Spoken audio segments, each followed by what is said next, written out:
Hey, welcome to episode 142 of Credit 101. In this episode, we're going to talk about setting up payment plans or payment arrangements. So, say if you guys were to have a debt for $500, some of the companies would say, hey, we can go ahead and set up payment arrangements. Sometimes they'll say, we'll cut the payment in half, we'll cut it in three, or sometimes they'll say, hey, we can set it up for 12 months. The thing I want you guys to understand is whatever you set up, ask them, can they delete the account from your credit reports? Because that is key.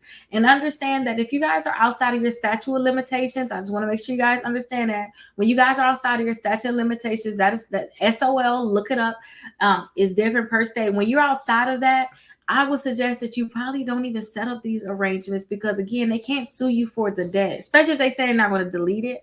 Why? But usually, if you call them, they'll be usually payment arrangements. They'll be happy to set up some type of arrangement. Again, because once you pay any payment on it, you're re-aging this debt. Their statute of limitation is changing now from that date that you made that payment. So understand that if you set up a payment arrangement with them, you want to get this debt paid for. You do not want to mess this up or break it, because once you make some type of payment, I don't care if it's $1, it's quarter or penny, whatever it is, when you make any type of payment on that debt, you're re-aging it. Now, if you stop paying on it, they can sue you. So do not stop paying on it. Whatever you agree to pay on it, please make sure that you guys pay it.